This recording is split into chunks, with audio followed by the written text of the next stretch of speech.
This is Professor Jack, Week 6, Lecture 6, the second part of Lecture 6, Chapter 13 on Politics and Economics. This is another one of those double headers, politics and then economics. So politics is the social institution through which power is acquired and through which exercised by some people and groups in the society. Let's look at politics from a societal standpoint, and you have then here the chart, the slide. Politics is a social institution which is exercised by all members of the society. Power is the ultimate goal of all groups and or individuals. Politics is very influential to the development of the individual in society because it is through the exercise of politics that we acquired a social identity in terms of culture, society, politics, political, socio-political, in this case national identity, being an American. Okay, so I have a couple of questions here to the right that I just trivial questions. You don't have to email them back to me or anything or for the test, okay? But pretty much this is politics. Let's see. Since we're talking about power and politics, well, in American politics, the government is the primary political system. The government is the formal organization that is the legal and political authority to regulate the relationship among members of a society and between the society and those outside its borders. Okay, two facts. The first one: all societies need a system of structure and a system of authority, right? Therefore, the presence of government. Then, all citizens within a society need a system of government for purposes of order and social control. It's a must-have. It's a need, right? To have a system of authority, right? Okay. Okay. Now let's go ahead and go to the next slide. Power is synonymous to authority. Let's just go ahead and say that right from the top. Power is synonymous to authority. Power may be defined in sociological terms as the ability of persons or groups to achieve their goals despite opposition from others. Okay? Remember that power is one of those elements of Max Weber. Remember the third element that not everyone achieves through merit, okay? So Weber's three types of authority: traditional authority, charismatic authority, rational legal authority. Traditional authority, a good example of it, the authority that comes with your parents. Your parents have certain authority over you. It's thanks to the culture, right? It's in tradition. It's human culture. Charismatic authority, it's the science of authority. I mean, people that appeal to you, charismatic figures, political figures, etc. I mean, baseball heroes, or your hero, But it has to be someone that has a charisma that conveys to you that you actually like, okay, that appeals to you. Then rational legal does not necessarily have to appeal to everyone all the time, right? It's the law, right? It's the authority that comes with the law. Another word for it, another term is bureaucratic authority, right? And it's the law, it's power that is legitimized by law. Is what the law says, okay? So, those three types of authority by Weber, right? And then on the next chart, I have a, chart, political systems in global perspective. The system, you pretty much have here, the political system, and to the right, you have a description of it, right? More or less a definition to it. Go ahead and read those for your information, test, okay? Get to know the definitions of those, right? Okay, and let's get into the theoretical perspectives right away.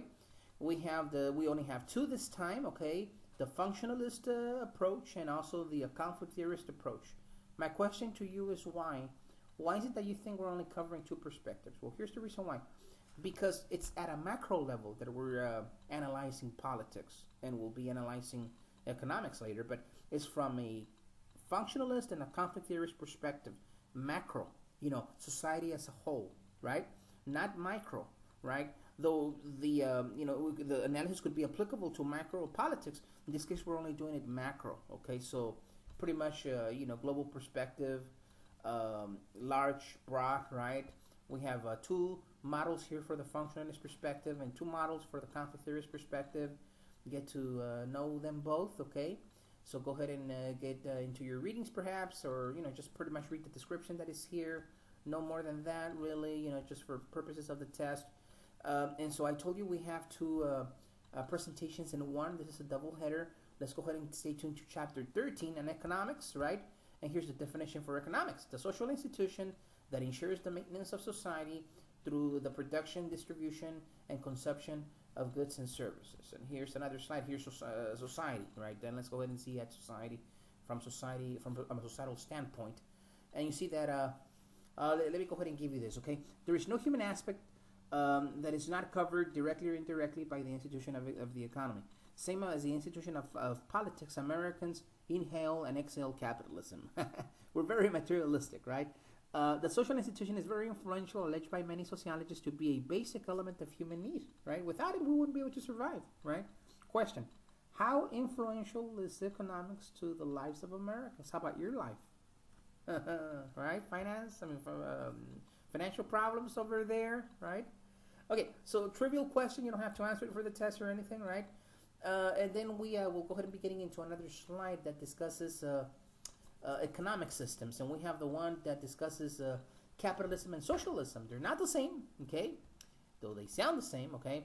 Capitalism's ideal has four distinctive features. Private ownerships of the means of production, pursuit of personal profit, competition, lack of government intervention. Fantastic. That's how I want my America to be, right? Freedom, okay? Well, then you have socialism. And socialism has three main features. It's opposite to capitalism, okay? We have a public ownership of the means of production, we have pursuit of collective goals, and centralized decision making. People that have socialist ideals quantitatively, complain about capitalism and it's no good and there's racism and inequality. Well, in most other countries, yes, but when you have Weberian type of social class system like the United States, people rather excel than experience drawbacks. They experience a lot more upward mobility. So here's a mixture of the two creates democratic socialism. It's an economic and political system that combines private ownerships of the means of production, governmental distribution of some essential goods and services, and free elections. So there's a little bit more of a government intervention, right? There's a little bit more of a little bit of control in those terms, in that sense. Fact is that no world economy is absolutely and truly capitalistic or socialistic. Most economies are mixtures of both.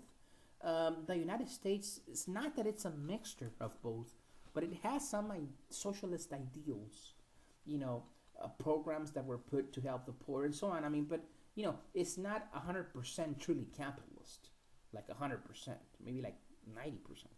Anyways, the theoretical perspectives, we have functionalist, conflict theorist, and symbolic interactionist. The first one, functionalist perspective, according to the social institution is a vital institution because it is the means by which needed goods and services are produced and distributed. The conflict theorist perspective, from this perspective, the capitalist economy is based on greed. We call it capitalistic greed or capitalist greed. So, same story, right, about the conflict theory, right? And then finally, the last perspective, we have a symbolic interactionist perspective. From this perspective, the focus is job satisfaction and organizational structure. The happier you are, the more you're going to produce for your company, sort of way. One way of seeing it. The happier you are, the best you're going to be, right? And the more likely, the better finances you're going to have if you're happy, okay? So not just in terms of corporation, also in terms of the way you live your life, right? But pretty much you have the same ideals here from each of the perspectives as in previous chapters. You've been able to see them, right? And so the one last thing I want to go ahead and tell you before ending this chapter is to go ahead and make sure that you are taking your notes and studying for the midterm/final that may come. Thank you very much. This is another wonderful night or day. Thank you. Bye-bye, and have a good one. See you next time, or rather, hopefully you'll see me next time. Thank you. This is Jack. Bye-bye.